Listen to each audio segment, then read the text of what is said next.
And guys are confused because society sort of has been emasculating men for a long time now. Well, telling how so? men, well, but by telling men that their masculinity is toxic, by saying that. Well, I think there are some toxic. Well, like there's toxic behavior. Andrew Tate. Well, look, Toxic. there's toxic behavior. That's right? true. You know There's what I mean? toxic people. And it's not a masculine or feminine thing, right? But a lot of the core attributes that a lot of young boys and men have, a lot of times in society, the narrative has been that those are not good things, and so they're not encouraged in a positive direction of masculinity, right? Well, I think too, why you don't hear like toxic femininity is because, like you said, masculinity it's a little more dangerous. Oh yeah, for sure. Yeah. In nature, like going back to like the tribal thing, right? Like you're going out and hunting and killing something, right? Like a woman is like taking care of children. So there's not like, yes, there are things that you can do wrong in femininity, and there are things that you can really mess up. Like you can really mess up a child, and that is bad. But it's not like life or death usually in those instances, whereas like manly man tasks are a little bit more like life or death.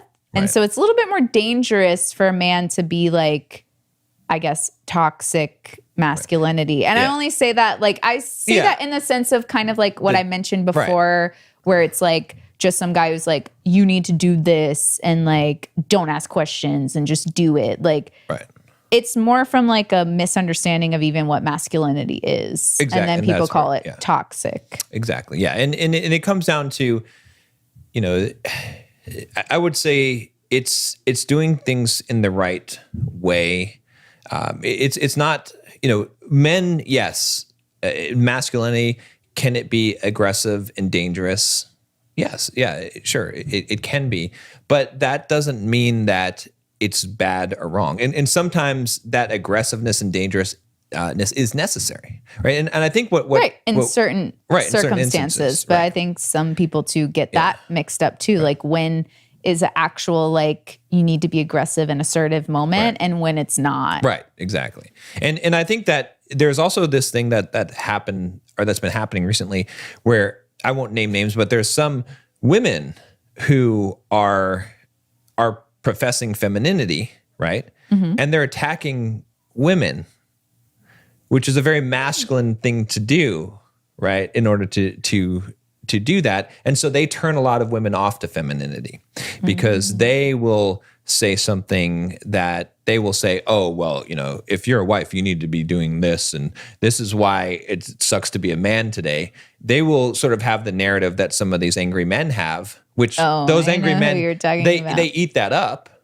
And to a degree, sometimes the things that they're saying are not entirely incorrect. They're expressing the frustrations of men, but they're not doing anything to help women become more feminine by attacking them. And and they're displaying masculinity because to be harsh and abrasive is a more masculine trait, where to be soft and nurturing and a little bit more, what's the word? I wouldn't say meek, but it's not meek. Compassionate? Yeah. To not be as out there is a more feminine trait. And so I think it's an interesting thing. So I guess where I'm getting at with that is that there's still a lot of women that are like, they don't even believe what you're saying when you're saying, okay, they just need to find a masculine man. Because they're like, I don't even want a masculine man.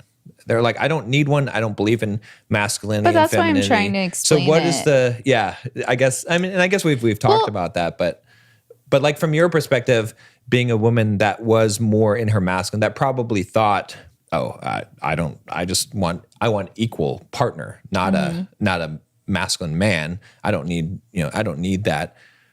What makes you change that viewpoint? Like, what is the benefit? Like, how, I guess I could say, in this relationship, do you feel that it's better to be able to be in your feminine rather than what you thought before? Yeah. You know? I mean, I do think it's what I described. And I do think that women who are in their masculine, and if they want to find a masculine guy, Right. they need to realize that what they need to do is to find somebody that is like very masculine, that they trust, Right. that is going to provide them security in multiple ways, because that's the only way that a woman gets out of it. Like, I never Right.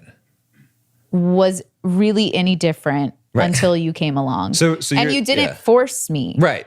So you're saying, just to interject real quick, we can't make the logical argument to these women. No matter what we say, if we say it's better to be feminine, it's better, they're not going to believe it until they actually experience it and see it. So we can make the argument, and maybe some women might listen to this and be a little bit more open-minded, but they're not going to buy it. No matter how much we sell it, they're not going to buy it until they find that guy and they actually experience it. I didn't buy it. Right. I didn't buy it.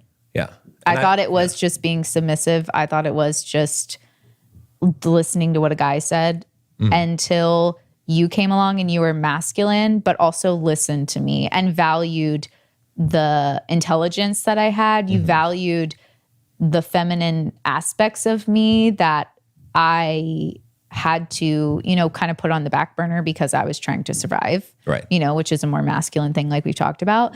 And yeah, I wish I could tell you that there would be something that I could tell women, but having been that woman, all I can tell women is that they need to really look for a masculine guy that they trust and that gives them some sort of security. Right. Like I said, he doesn't have to pay all the bills. Right. You can work, but you have to put your 100% trust in him or else it's not going to work. Right.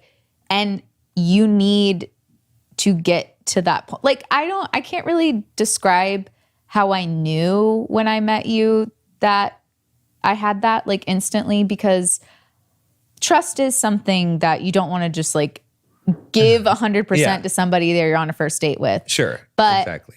I felt like there were things that obviously you were acting in a masculine way. I could tell you were a masculine guy. You were genuinely involved in the conversation with me. You would tell me things that you knew, and inform me in a way that wasn't belittling me. I feel like women really value that too, especially intelligent women. They don't want to be talked down to or things like that. And that's where also the captain of the ship thing is important, and that men need to realize that it's not just bossing people around. It's taking into consideration the people on your ship and leading them in a way that you believe is the best because you took all this information in. And so, yeah, I think the biggest thing is that women just have to experience it, because it's really hard to get out of that. And it's really hard for a woman to make a man masculine. That's not going to work. Yeah. I mean, there's some things I think you can do to encourage the masculine attributes that the man is displaying. Right. And we could talk about that maybe in another episode. We should probably do an episode on how to be masculine in a relationship, how to be feminine in a relationship. I think that would. Better than